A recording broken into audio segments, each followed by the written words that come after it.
2025 foi um ano que começou como qualquer outro, ou pelo menos foi o que todo mundo acreditou. A vida corria apressada, como sempre. As pessoas acordavam cedo, reclamavam do trânsito, rolavam a tela do celular antes mesmo de escovar os dentes. O mundo já estava tão acostumado à rotina, tão embrutecido pelas manchetes diárias, que ninguém percebeu quando os primeiros sinais começaram a aparecer. Sinais que, vistos isoladamente, pareciam apenas coincidências assustadoras, mas que, quando reunidos, mostravam um padrão que não deveria existir. A verdade é que 2025 foi o ano em que algo começou a se mover nas sombras, tocando diferentes pontos do planeta como se estivesse fazendo um mapeamento, criando marcas, sinais, avisos. E ninguém estava preparado. Tudo começou em 3 de janeiro de 2025, quando 3 trilheiros experientes entraram em uma área remota do Yukon, no Canadá. Era cedo. Algo em torno de 7 horas da manhã e o frio cortava a pele como navalha. A floresta estava silenciosa, mais do que o normal. Um silêncio tão grande que o som da respiração parecia alto demais. Eles caminhavam tranquilamente, até que avistaram algo que não fazia sentido. Uma faixa de névoa reta, perfeitamente reta, como se alguém tivesse desenhado uma linha no ar. Tinha cerca de 600 metros de extensão e se movia devagar, deslizando entre as árvores, mas sem tocar em nenhuma. A névoa parecia consciente. Quando os trilheiros se aproximaram, sentiram uma mudança instantânea no ar, como um aumento de pressão. Um deles, chamado Carson, descreveu mais tarde que sentiu um arrepio tão forte que parecia estar sendo observado de todos os lados. Eles entraram na faixa de névoa, e foi aí que começaram os sussurros. Chamavam seus nomes em tons baixos, sempre atrás deles, mesmo quando se viravam repetidamente e não viam ninguém. Eles relatam que os sussurros pareciam vir do próprio ar, como se a névoa tivesse boca. As câmeras desligavam sozinhas, lanternas piscavam, até que um deles, aterrorizado, disse que viu uma silhueta parada no interior mais denso da neblina, uma figura estática, imóvel, apenas observando. Esse foi só o primeiro aviso. 14 dias depois, no 17 de janeiro de 2025, o Japão se tornou palco de algo ainda mais perturbador. Em Utsunomiya, a ponte Shiroyama, velha e meio esquecida, foi o cenário de um registro capturado às 3h17. A figura que atravessou a ponte não era totalmente humana. Braços longos demais, quase arrastando no chão.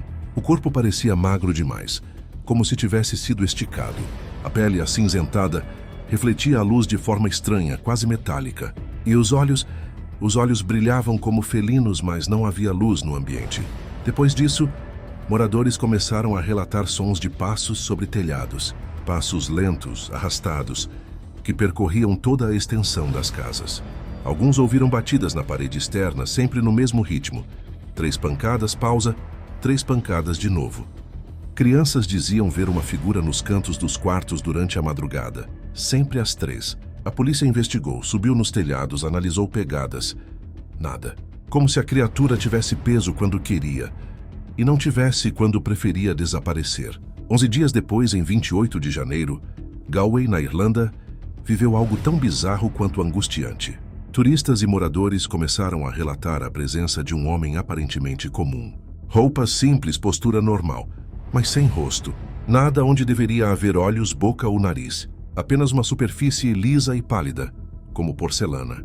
2 vídeos diferentes captaram esse homem no mesmo horário, em 2 pontos separados da cidade, a mais de 2 quilômetros um do outro. Os registros foram analisados por especialistas, que afirmaram que não havia edição. Testemunhas contaram que, ao olhar por alguns segundos para o rosto liso, sentiam uma pressão inexplicável no peito, como se algo os encarasse de volta, mas sem olhos. O que quer que fosse, se movia como se estivesse em 2 lugares ao mesmo tempo, e nunca falava. Em 9 de fevereiro de 2025, o oceano trouxe seu próprio mistério. No Mar de Banda, na Indonésia, pescadores avistaram uma ilha que não existia nos mapas, e eles conheciam aquele mar como ninguém. A ilha parecia ter surgido do nada. Eles atracaram na pequena faixa de terra e encontraram ruínas de pedra negra cobertas por símbolos geométricos que não correspondiam a nenhuma cultura conhecida na região.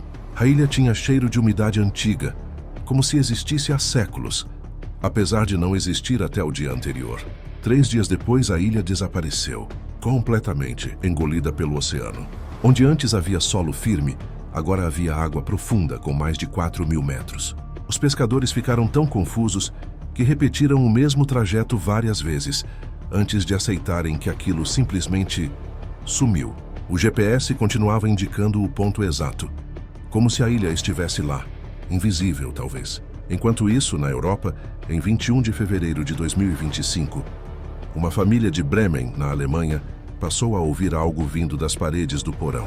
Uma voz feminina, sussurrando palavras em um idioma que ninguém reconheceu. Não parecia uma gravação, não parecia um eco. Era viva, clara, com respiração, com entonação. Quando especialistas foram ao local, o áudio captado mostrou que a voz vinha literalmente de dentro da parede, entre as camadas de cimento e madeira. Eles não encontraram espaço físico para que alguém estivesse ali. E então os arranhões começaram, do lado de dentro, marcando a superfície, como se unhas estivessem tentando sair. A casa foi evacuada no mesmo dia. Poucos dias depois, em 2 de março, na Austrália, motoristas que passavam pela estrada 417 começaram a relatar um grupo de pessoas mascaradas formando um círculo no meio do asfalto. Cada uma segurava uma chama azulada, que queimava sem consumir nada.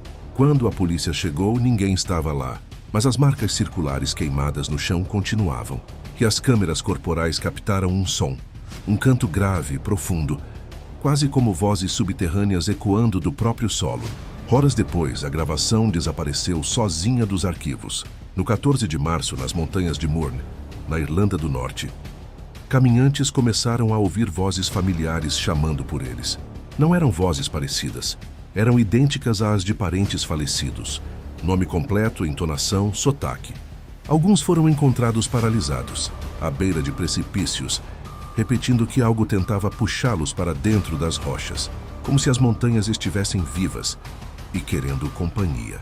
Na Guatemala, em 28 de março, durante uma tempestade, moradores de Las Lomas viram rostos humanos refletidos nas gotas de chuva. Pequenas expressões presas ali, mudando a cada relâmpago. Vários vídeos foram gravados e analisados. Não era ilusão, não era reflexo de pessoas próximas. Eram rostos que ninguém reconhecia. E então, no 7 de abril, motoristas na Estrada 5, na Colômbia, começaram a encontrar uma criança parada no meio da pista, sempre no mesmo horário. Uma menina de aparência frágil, com roupas simples, cabelos escuros cobrindo parte do rosto. Quando alguém parava para ajudar, ela simplesmente se desfazia no ar como poeira. Um caminhoneiro filmou, mas ao se aproximar o vídeo apagou por 3 segundos. Quando voltou não havia mais ninguém. Por fim, no 19 de abril de 2025, em Kaktovik, no Alasca, moradores ouviram um canto vindo do mar congelado. O som era grave, profundo, com algo que lembrava palavras. O sonar local registrou um objeto gigantesco se movendo sob o gelo, maior que qualquer ser vivo conhecido. A gravação completa nunca foi divulgada. Apenas um trecho vazou. E quem ouviu descreve como a coisa mais humana e ao mesmo tempo menos humana que já existiu. Conforme esses acontecimentos se acumulavam, começou a surgir um padrão. Não eram incidentes isolados, não eram coincidências. Eram peças de um mesmo quebra-cabeça, um que ainda não entendemos. Algo caminhava entre nós, algo que queria ser percebido, algo que talvez não estivesse tentando nos assustar, mas tentar comunicar algo. O problema é que ninguém sabe o que. Se você chegou até aqui, deixa o like e se inscreve no canal. Isso ajuda demais a continuar trazendo conteúdos tensos e profundos como esse.